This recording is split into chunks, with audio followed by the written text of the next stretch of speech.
La ménopause, c'est un mot qui fait peur. C'est l'un des derniers sujets de société encore entouré de multiples tabous. Il évoque les bouffées de chaleur, la prise de poids, la fatigue, le vieillissement. On en parle presque toujours en négatif, rarement avec clarté, encore moins avec bienveillance. Et pourtant, des millions de femmes le traversent, souvent seules, sans véritable ressources, sans que personne ne leur explique vraiment ce qui se passe dans leur corps. On accompagne les femmes pendant la grossesse, parfois même après la grossesse de plus en plus. Mais la périménopause, la ménopause, cette période où le corps change en profondeur, on laisse les femmes se débrouiller seules. 50% des femmes en France considèrent que la ménopause a des conséquences sur leur travail. 10% des femmes au Royaume-Uni indiquent avoir démissionné de leur travail à cause de ces symptômes. Une femme sur deux n'ose pas aborder le sujet avec leur partenaire. Et pendant ce temps, on leur demande d'être performantes partout, au travail, à la maison, pour tout le monde, toujours disponible, souriante, toujours forte. Pendant qu'à l'intérieur, tout a l'air de partir en vrille. Les hormones qui fluctuent, le sommeil qui se dérègle, le poids qui grimpe sans raison apparente et l'humeur qui part dans tous les sens. Personne n'explique vraiment ce qui se passe. Certaines femmes que j'ai accompagnées m'ont même dit « J'aurais tellement aimé qu'on me prévienne, qu'on prenne le temps de m'expliquer, qu'on m'accompagne dans cette période de ma vie. » Je suis moi-même aux prémices de cette transition et tout ce que je vais te partager, je le vis aussi de l'intérieur. Le but de cette vidéo, c'est de faire de la clarté sur ce que tu vis et de te donner des clés parce que comprendre ce qui se passe dans ton corps, c'est déjà commencer à le décrypter, déculpabiliser et retrouver de l'espoir. Je suis Sabine Jessop, coach spécialisée en neurosciences appliquées. J'accompagne les femmes fatiguées des régimes à se libérer du regard des autres et perdre du poids sans régime grâce aux neurosciences. Commençons par poser les bases parce que ces deux mots sont souvent utilisés à tort et à travers. Et cette confusion crée beaucoup d'incompréhension. La ménopause, c'est quoi exactement? La ménopause est officiellement confirmée après 12 mois consécutifs sans règles. En France, l'âge moyen se situe autour de 51 ans, mais elle peut survenir dès 45 ans, parfois même avant. Et c'est pas un événement qui arrive du jour au lendemain. C'est l'aboutissement d'une longue transition. Et cette transition, c'est la périménopause. La périménopause, elle peut commencer dès 40 ans, parfois même avant. Et elle peut durer entre 2 et 8 ans selon les femmes. Pendant tout ce temps, les règles sont encore là, mais les hormones, elles, ont déjà commencé à changer. C'est le premier signal que peu de femmes reconnaissent. Beaucoup de femmes entrent en périménopause sans savoir qu'elles y sont. Parce que les premiers signes, ce ne sont pas les bouffées de chaleur, c'est vraiment le syndrome prémenstruel qui s'intensifie. L'irritabilité, l'anxiété permanente, la fatigue profonde, les envies sucrées, la rétention d'eau, les seins douloureux, les maux de tête, les troubles du sommeil, les sauts d'humeur et parfois de l'hyperactivité. Chaque femme vit la périménopause différemment, mais le mécanisme est souvent le même. En périménopause, ces symptômes, ils ne restent plus cantonnés à les 2-3 jours, voire une semaine avant les règles, mais ils s'installent pendant tout le cycle. Normalement, le syndrome prémenstruel, les SPM, ça dure quelques jours.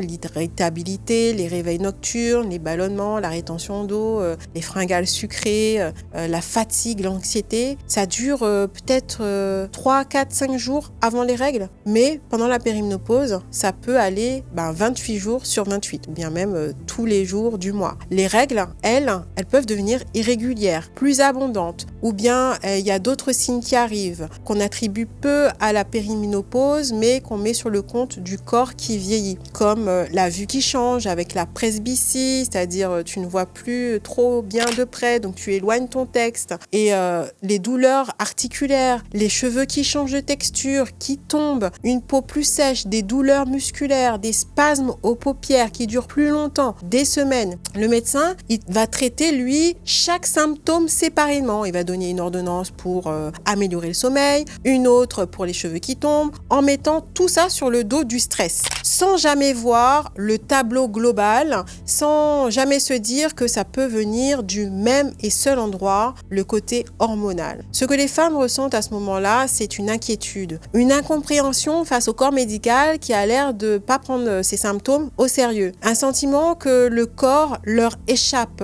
et quelque chose finalement se détraque. La pensée qui arrive souvent, c'est je deviens vieille en fait. Il y a comme une angoisse silencieuse, un inconfort qu'on ne sait pas vraiment nommer accompagner, mais c'est là, c'est latent. Parce qu'on ne nous apprend pas ça à l'école. Personne ne nous a expliqué les phases de notre cycle menstruel. Personne ne nous a dit que la périménopause, ça allait changer, ni quand, ni comment, ni pourquoi. Et quand tu cherches des réponses sur les réseaux, sur Internet, c'est souvent très négatif. Des témoignages de souffrance, des listes de symptômes qui font super peur, et rien qui t'aide vraiment à comprendre, ni qui t'aide à décrypter ton corps et apprendre à comprendre ce qui se passe, quoi.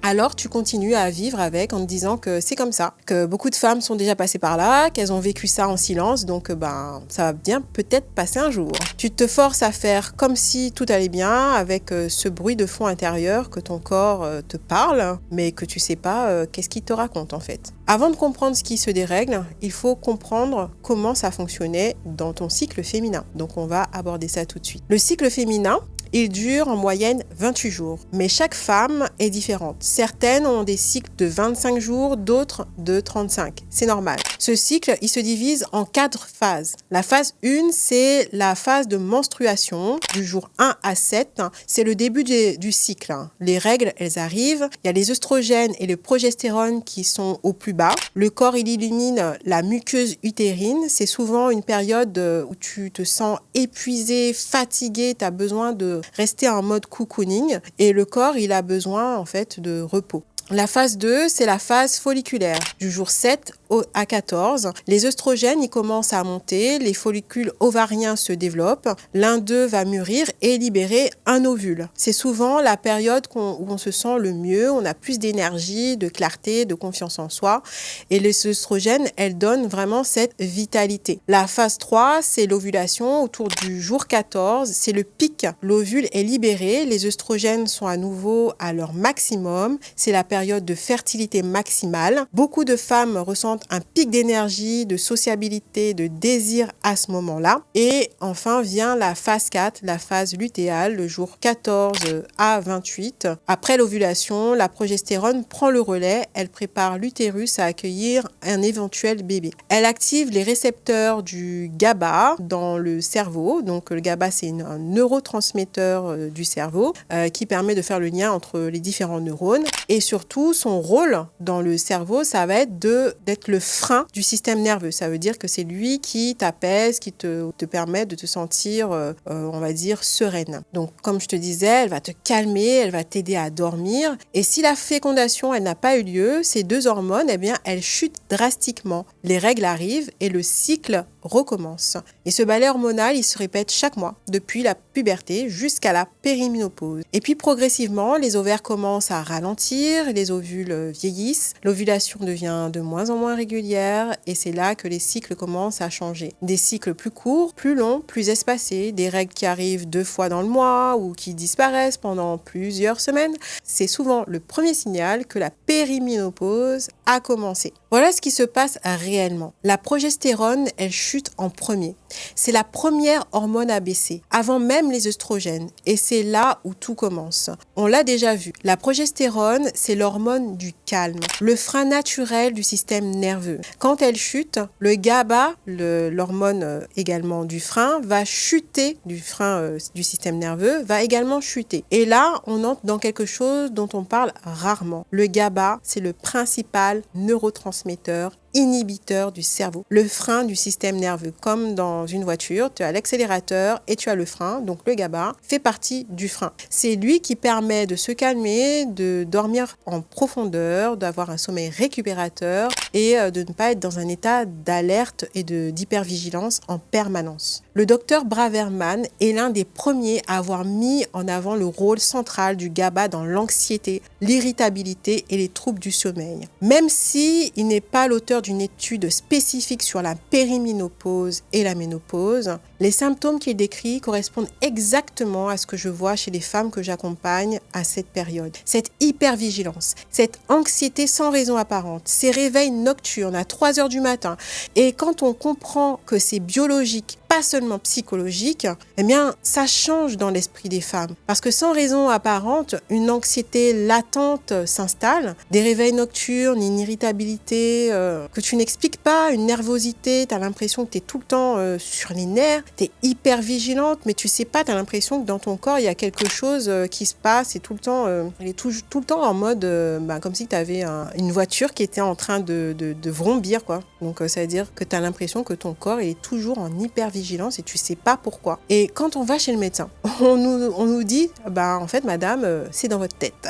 Parce que les bilans, ça montre pas le déficit de GABA, ni les œstrogènes, parce que finalement, ça fluctue tout le temps. Les œstrogènes, ça monte, ça descend. Et contrairement à ce qu'on croit, les œstrogènes, ça ne baisse pas progressivement. Et ces fluctuations, c'est exactement ce qui crée les symptômes, les bouffées de chaleur, les sueurs nocturnes, le brouillard mental, les douleurs articulaires, la peau plus sèche, la mémoire qui flanche un peu. Entre la périménopause et la ménopause installée, les œstrogènes peuvent baisser de 60 à 80%. Et les œstrogènes ne régulent pas que le cycle, ils régulent aussi l'appétit, la sensibilité à l'insuline, la répartition de la graisse dans le corps, la masse musculaire et l'inflammation. Donc quand ça chute, en fait, il y a tout qui se dérègle. On va expliquer un petit peu la résistance à l'insuline parce que c'est un mécanisme qui est un peu moins connu et pourtant c'est l'un des plus impactants sur le poids des femmes à cet âge-là. Les œstrogènes, elles aident le corps à utiliser l'insuline. L'insuline, c'est une hormone qui permet de réguler la glycémie dans le sang, c'est-à-dire le taux de sucre dans le sang et ça le fait de manière efficacement. Quand ça baisse en fait, quand les œstrogènes baissent, les cellules, elles deviennent moins sensibles à l'insuline. Ça veut dire que le pancréas, lui, il doit compenser en produisant encore plus d'insuline et du coup, on a une hyperinsulinémie chronique qui va favoriser le stockage des graisses et souvent, c'est où que ça se passe ? Au niveau du ventre. C'est exactement ce dont on a horreur en tant que femme et c'est pour ça que finalement souvent on peut avoir cette bouée là, cette graisse au niveau du ventre sans comprendre exactement ce qui se passe, pourquoi est-ce que ça paraît. Alors souvent on va penser que c'est une question d'alimentation, que c'est une question de calories, alors on va restreindre son alimentation, sauf que finalement quand tu vas restreindre ton alimentation, tu vas encore plus stresser ton corps et tout ça finalement ça va créer des cercles vicieux. Et quand on rentre encore plus dans le détail, il faut savoir qu'en tant que femme en périménopause et ménopause, on a moins d'énergie, on a un métabolisme qui ralentit, tout simplement parce qu'il y a ces hormones-là qui sont déréglées, notamment la dopamine, celle qui donne la pêche et l'énergie pour faire les choses. Et quand elle est en berne, forcément, comme c'est elle qui régule l'énergie et la motivation et l'envie de se bouger, on va moins bouger et du coup, ça va créer, finalement, on a moins de muscles en fait. C'est-à-dire que on va moins utiliser nos muscles, donc la quantité de muscles qu'on a dans notre corps et c'est ce qu'on appelle la sarcopénie. C'est pour ça que certaines femmes perdent l'envie de faire du sport, elles se sentent apathiques, elles ont l'impression qu'à cette période de leur vie, elles ont plus envie de se motiver alors qu'avant c'était facile pour elles, avant aller à la salle ou bien aller courir, c'était facile et là elles vont le mettre sur le dos de la paresse alors que tout simplement c'est biologique. Tout ce processus peut commencer dès l'âge de 30 ans, mais ça s'accélère brutalement à l'âge de 50 ans. On a moins de muscles, on va brûler moins de calories au repos. Typiquement, une femme de 50 ans, elle a besoin de 200 kilocalories de moins par jour qu'une femme de 30 ans pour le même niveau d'activité. Donc le cercle vicieux, l'anxiété, le sucre, la prise de poids, c'est là que tout se connecte. Et cette anxiété latente liée au déficit de GABA crée des envies sucrées intenses parce que quand le système nerveux est en hypervigilance permanente, qu'est-ce que le cerveau va chercher à faire ? Finalement, c'est de s'apaiser et le moyen le plus rapide, ça va être de manger sucre. Parce qu'il a vraiment, le sucre a cette propriété d'apaiser le système nerveux de manière instantanée, pratiquement. Donc, sauf que ce soulagement, bien évidemment, il dure très peu parce que la glycémie, elle va augmenter. Et donc, c'est ce qu'on appelle une hyperglycémie et on va avoir une hypoglycémie réactionnelle. Donc, la glycémie va chuter drastiquement et ça va créer un cercle vicieux avec le fameux cortisol, l'hormone du stress parce que voilà, on a une chute d'énergie et ça va demander encore plus de sucre. Finalement, on est toujours dans le même système où finalement, c'est une boucle qui s'entretient où tout part en cacahuète. Et donc, finalement, tout part en cacahuète et tu as l'impression que tu prends du poids mais tu n'arrives pas à mettre en place des choses pour en sortir. Un dernier phénomène qui arrive, c'est la thyroïde, le trouble qui passe inaperçu souvent. Parce que les fluctuations d'œstrogènes, elles peuvent perturber la fonction thyroïdienne. Donc le thyroïde, c'est ici, c'est elle qui gère le métabolisme. Et la thyroïde, justement, à ce moment-là de notre vie, elle peut être ralentie. Et c'est elle qui va créer encore plus de fatigue, encore plus de prise de poids. Le problème, c'est que des fois, les bilans standards ne montrent pas vraiment le trouble parce qu'on va aller doser la TSH par manière sanguine et souvent, elle peut être normale. Alors, on ne va pas aller chercher d'autres marqueurs derrière, comme la T3 et la T4, qui sont deux hormones qui donnent l'image complète de ce qui se fait vraiment au niveau de la thyroïde. Il y a des femmes qui vont justement se payer à leurs frais la T3 et la T4 parce que quand on a une TSH normale, la sécurité sociale ne va pas rembourser la T3 et la T4. Par contre, si elle est anormale, là, ça va déclencher le remboursement de la sécurité sociale pour la T3 et la T4. Et ça, il faut le savoir. Donc,